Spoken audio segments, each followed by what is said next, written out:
So then my giant lizard comes in and he stomps all over the police station and the sewage plant. Everything was destroyed. All right, well, for our next review, we're going to have a look at a game which has a title that's almost as hard to say as it is to play the actual game. BIT.TRIP Presents Runner2, Future Legend of Rhythm Alien. Oh.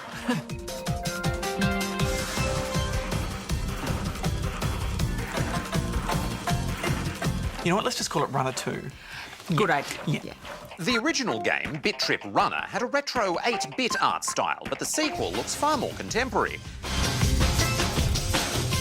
Yeah, so it's a modern game imitating an old game that has been turned into a modern game. Affirmative. I thought it had a really relaxing vibe to it with a cute and colourful design. It kind of reminded me a bit of Little Big Planet. There's even a narrator. Performed by Charles Martinet, who the Spawnlings might recognise as the voice of Mario. Here we go! Mamma mia! There isn't much of a story to narrate, though. Commander Video gets teleported into a strange realm by the evil Tibbletot and has to fight his way back to his own 8-bit reality. Confused and companionless, our hero ponders his current position. The only thing that remains clear to him now is that he has fallen prey to a vulgar scheme full of villainy, which he must vanquish. It's not a revolutionary tale, but I quite enjoyed the stylish cutscenes. Now, we all know that controls can make or break a platform, particularly one that's so dependent on timing. And I've got to say, when I played this on PC, I was a little worried. It started off okay. J to jump, S to slide. It all makes sense, I guess. Now, K to kick, W to spring, D for block. Hand cramps. Well, it does say that you should play the game with a controller if you can, and it is much, much better with a controller. But I believe if you release a game on PC, you should be able to play it with the keyboard without any hassle. But once you fix the controls, the game really shines. The platforming is classic side-scrolling action.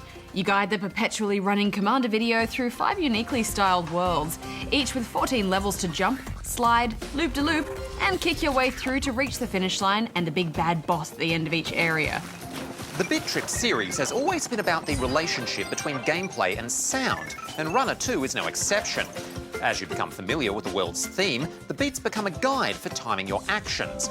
With every successful jump or dodge, you trigger a sound. It makes you feel like you're contributing to the music.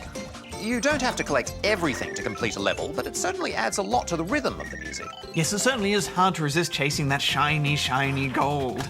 Most platformers have a very limited move set, and that can get repetitive over time. But Runner2 introduces a new rhythm or platforming mechanic every couple of levels to keep things interesting. And there are some fantastic visual cues to help guide you through. You start to recognise obstacles and their movements, and you'll find that your eyes are constantly leading your runner to buy you a little more reaction time.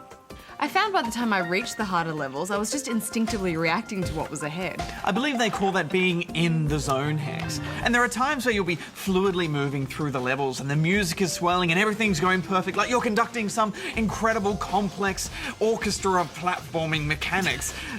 It's such a great feeling, but it will never last forever. You will slip up a lot, be warned. Affirmative. But it's the kind of game where you control the balance between fun and frustration.